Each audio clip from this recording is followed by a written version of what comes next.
நம்ம பல பேரோட வாழ்க்கையில அமானுஷம் இல்லை அதை சார்ந்த விஷயங்கள் எல்லாமே ரொம்ப பரிச்சயமான ஒன்றா இருக்கும்.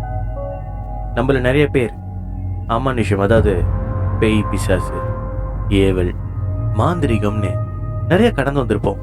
இல்லை கடந்து வந்தவங்களோட கதைகளை கேட்டு ஒரு சில நேரம் ரொம்ப சுவாரஸ்யமாக அதில் அனுபவபூர்வமாக நம்ம கேட்டுட்டு இருந்திருப்போம். இல்லை ஒரு சில நேரம் சொல்கிற கதைகளே வேடிக்கையாக கேலியாக இருக்கிறது நம்ம யோசிச்சிருப்போம். அந்த மாதிரி இன்னைக்கு உங்க எல்லாத்தையுமே ஒரு அமானுஷ உலகத்துக்குள்ள இந்த பாட்காஸ்ட்ல நான் கொண்டு போக போறேன். இது உங்கள் த கதை டெல்லர்ஸ் ஷோ.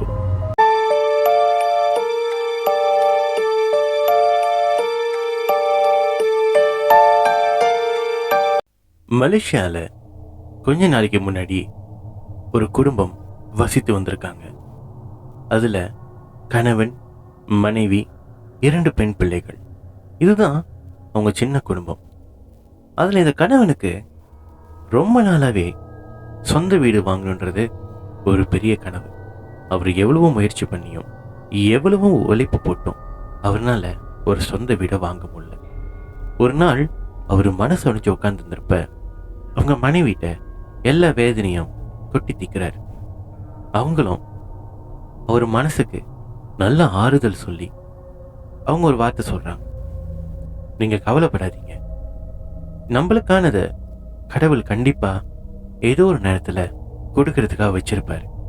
நீங்க மனசு தளராம இப்போதைக்கு அதையே யோசிச்சுட்டு இல்லாம வாங்க பிள்ளைங்களை கூட்டிட்டு கொஞ்ச நேரம் எங்கேயாச்சும் காடியிலே சுத்திட்டு வரலாம், உங்க மனசு கொஞ்சம் நிம்மதியா இருக்கும், நீங்களும் கண்ணது போட்டு யோசிக்க மாட்டீங்க அப்படின்னு. அவரும் சரி நம்ம போகலாம் அப்படி சொல்லிட்டு அவர் 2 பெண் பிள்ளைகள், அதாவது ஒருத்தவங்க இடைநிலை பள்ளியில் படிக்கிறாங்க, இன்னொருத்தவங்க கல்லூரியில் படிச்சுட்டு இருக்காங்க. அவங்க 2 பேரையுமே கூட்டிட்டு காடியில் ஒரு ரவுண்ட் போயிட்டு வரலான்னு அவங்க தாமானே சுற்றுறாங்க. அவங்க இருக்கிற அந்த இடம் ஒரு தாமான், ஆனால் அதை சுற்றி சின்ன சின்ன கம்பம், அதுக்கு போகிறதுக்கான பாதைகள் நிறைய இருக்கும்.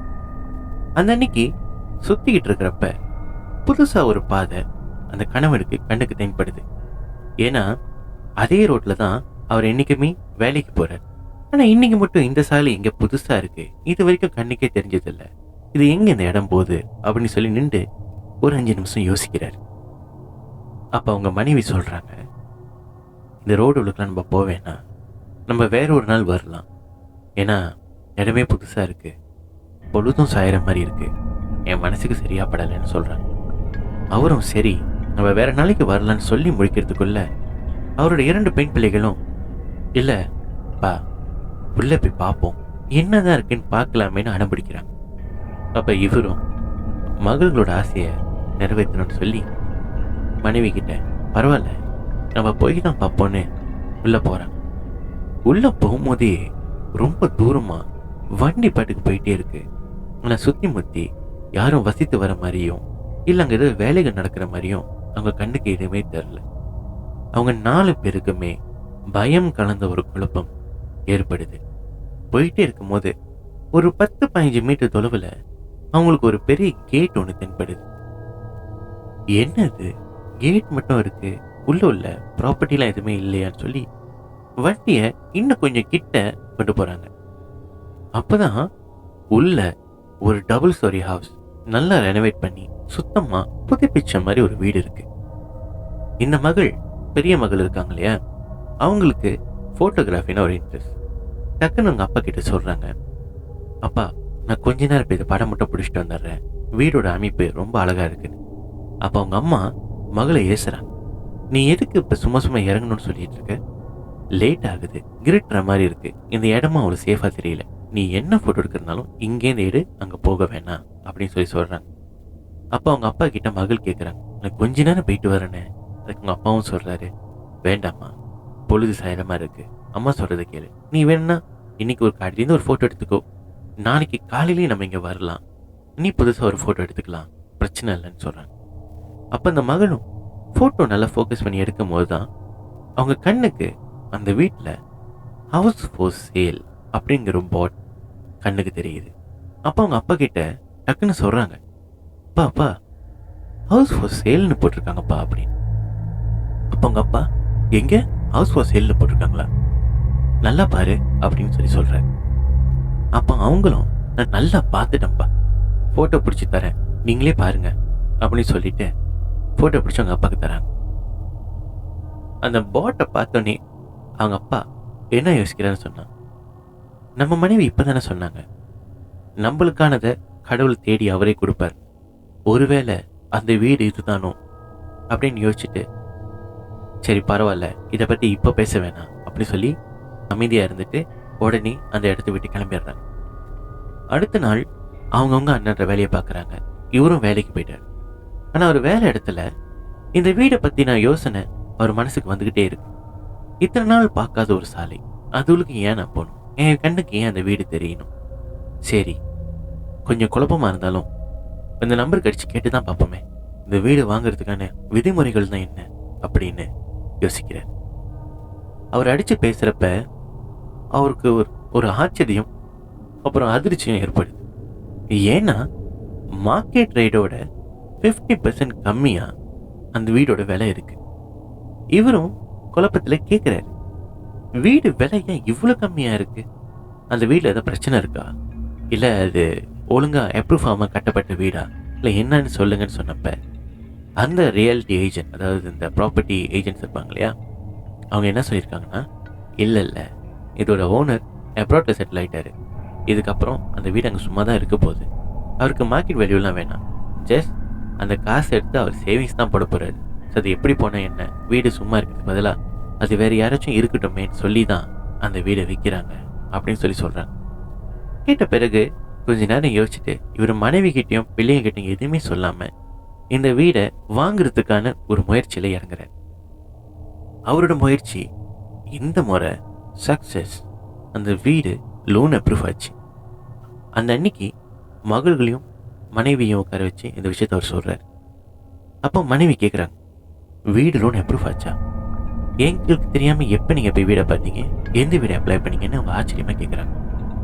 அவர் சொல்கிறாரு, நீ சொன்ன வார்த்தை பலிச்சிருச்சு, நீ தானே சொன்ன கடவுள் நம்மளுக்கு எப்போவுமே ஒரு வழி காட்டுவார்னு. அன்றைக்கி நம்ம திடீர்னு ஒரு வழியை பார்த்து உள்ளே பூந்து ஒரு வீடை பார்த்தோம் இல்லையா, அந்த வீடை தான் நான் கேட்டுன்னு சொன்ன பிறகு அவங்க மனைவிக்கு கோபம் கலந்த ஒரு அதிர்ச்சி. ஏன் நீங்கள் அந்த வீடை வாங்கினீங்க, என்கிட்ட ஒரு வார்த்தை கேட்டிருக்கலாம்ல அப்படின்னு அவர் கேட்குறப்ப அவர் என்ன சொன்னார்னா, இல்லை அந்த வீடு தான் சொல்லியிருந்தா நீ கண்டிப்பாக அதுக்கு சம்மதிச்சிருக்க மாட்டேன், சரி பரவாயில்ல வீடை வாங்கிட்டு இதை சொன்னால் இது ஒரு இன்ப அதிர்ச்சியாக இருக்கும், உங்கள் எல்லாத்துக்குமே இது ரொம்ப சந்தோஷம் தரும்னா நான் சொல்லலை அப்படின்னு சொல்லி சமாளிக்கிறேன். ஒரு பக்கம் அந்த வீடை அவங்க கணவன் வாங்கினது உடன்பாடு இல்லைன்னு சொன்னாலும் அவங்களுக்கும் அது அவங்க கணவனோட பெரிய கனவு, அவர் கூட நம்ம துணையாக நிற்கணும்னு சொல்லி அவங்களும் ஓரளவுக்கு மனசை சாந்தப்படுத்திக்கிட்டு சரி பரவாயில்ல, ஆனால் அந்த வீடு குடி போகிறதுக்கு முன்ன என் மனசுக்கு தோன்றது நம்ம என்ன பூஜைகள் செய்ய முடியுமோ, நம்ம வழக்கத்தைப்படி என்னெல்லாம் வீடை சுத்தம் செய்ய முடியுமோ அதெல்லாம் செஞ்சுட்டு அந்த வீட்டுக்கு போகலாம் அப்படின்ற அவங்க சொல்கிறாங்க. இவ்வளோ நல்லா போயிட்டுருக்குற அந்த விஷயம் அவங்க வீட்டோட காலடி எடுத்து வச்சோம் அப்புறம்தான் ரொம்ப பயங்கரமாக மாறுது. இவங்க ஒரு இந்தியன் ஃபேமிலி. அவங்க முறைப்படி வீடை சுத்தம் செஞ்சு பால் காய்ச்சிட்டு வீட்டுக்கு விருந்தாளிகளை கூப்பிடும், ஒரு விருந்து வைப்போன்னு சொல்லி நல்லா சமைச்சிட்டு எல்லாத்தையும் கூப்பிடுறாங்க. யாருமே வரல. என்னடா அது, யாருமே நம்ம வீட்டுக்கு வரல அவர் யோசிச்சுட்டு இருந்தப்ப தான் இவருக்கு ஒரு ஃபோன் வருது. ஃபோனில் அவரோட நெருங்கிய நண்பன் எழுத்த வேகத்துக்கு, டே மச்சான் எங்கடா இருக்க, வந்துட்டியான்னு இவர் கேட்குறாரு. அப்போ அவர் நண்பர் சொல்கிறாரு, என்னத்தடா வர சொல்கிற, நீ சொன்ன இடத்துக்கு வந்த பார்த்தேன், ஒரு வழியும் இல்லை, இதில் எங்கடா பூந்து வர்றதுன்னு இவர் கேட்குறாரு. நண்பன் சொன்னது கேட்டு அதிர்ச்சி அடைஞ்ச இவர் என்ன கேட்குறாருன்னா, ஒரு வழியும் இல்லையா, நீ நல்லா பார்த்தியா அப்படி, நல்லா தான்டா பார்த்தேன், நீ சொன்ன அதே வழியில தான் வந்தேன், நீ எந்த வழி தான்டா சொல்கிறேன்னு அவர் நண்பன் கேட்குறாரு. அப்போ இவர் சொல்கிறாரு, இல்லையே நான் சரியான வழி தானே சொன்னேன், நான் சொன்ன வழியில தான் நீ நிற்கிறியான்னு கேட்டப்ப அந்த நண்பர் ஒரு விஷயம் சொல்கிறாரு. அதை கேட்டு இவருக்கு ஆட்டுமே கிளம்பிருச்சு. அவர் நண்பர் என்ன சொல்கிறாருன்னா, நீ சொன்ன வழியில் அங்கே தான் நான் நிற்கிறேன், ஆனால் இங்கே இந்த இடமே மூடி இருக்கு, 2 மரங்கள் விழுந்திருக்கு, அது இப்போ விழுந்த மாதிரி தெரியல, ரொம்ப நாளாக விழுந்து அது காஞ்சி போய் செடி கொடிமா வளர்ந்துருக்குடா, இந்த இடத்துல தாடி போகிறதுக்கோ இல்லை ஒரு மோட்டர் போகிறதுக்கு கூட வழியே இல்லை. சொல்கிற வழி ரொம்ப தப்பாக இருக்குன்னு நினைக்கிறேன். நீ திரும்பி யோசிச்சு பாரு, உண்மையாக இந்த வழி தான் உன் வீட்டுக்கு வரணுமான்னு நண்பன் கேட்குறத பார்த்து ரொம்ப அதிர்ச்சி ஆகிட்டார்.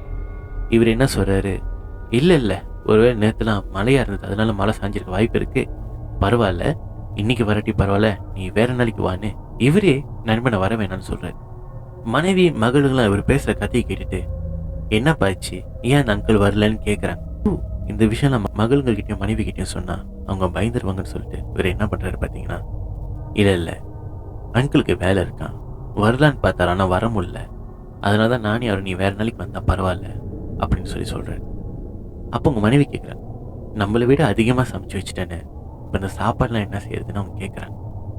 அப்போ அவர் சொல்கிறாரு, பரவாயில்ல, நம்ம சாப்பிடுவோம், மிச்ச சாப்பாடு எடுத்து வச்சிடலாம், நாளைக்கு நான் வேலைக்கு போகும்போது அங்கே வேறு இடத்துல பிராணிகள்லாம் இருக்குது, அதுகளுக்கு இந்த சாப்பாடு கொடுத்தாருன்னு அவர் சொல்கிறார். மனைவிக்கும் ஒரு சின்ன அதிர்ச்சி, என்ன இன்னைக்கு யாருமே வீட்டுக்கு வரல, நம்ம கணவன் நம்மள்ட்ட ஏதோ மறைக்கிறாரு, நம்மகிட்ட சொல்ல மாட்டாரு, நான் போய் இந்த வீடை வாங்க வேணான்னு சொன்னேன், அவர் கேட்கல, ஏதோ சரிப்பட்டு வரலன்னு இவங்களுக்கு தோணுது. மனசில் ஒரு சின்ன அதிருப்தியோட மனைவியும் மிச்ச சாப்பாடு எல்லாத்தையும் எடுத்து ஃப்ரிட்ஜில் வச்சுட்டு அவங்க அந்த அன்னைக்கு தூங்க போயிட்டாங்க. எல்லாரும் தூங்கினதுக்கு அப்புறம் இந்த கணவர் இன்னும் சந்தேகமா ஒரு விஷயத்தை யோசிச்சுட்டு இருக்காரு. நம்ம டெய்லி அந்த வழியில தானே போயிட்டு வரோம், மரணம் சாயறதுக்கு ஒரு வழியும் இல்லையே, சாஞ்சி அந்த ரோட மூடுற அளவுக்கு கூட பக்கத்துல எந்த பெரிய மரமும் இல்லையே, நண்பன் சரியாதான் கவனிச்சாரா, இல்ல மனைவி சொன்ன மாதிரி இந்த இடத்துல வேற ஏதோ ஒன்று இருக்கா, அவசரப்பட்டுட்டோமோ அப்படின்னு அவர் யோசிச்சுட்டு இருக்கும் போது பின்னாடி கதவுல தட்டுற சத்தம் அவர் கேட்டு அதிர்ச்சி அடைஞ்ச அவரு திடீர்னு பாக்குறப்ப, என்னது இது, யார் இங்க வந்து கதவு தட்டு வந்த நேரத்துல, மணி 12வது அப்படின்னு யோசிச்சுட்டு இருந்திருக்காரு.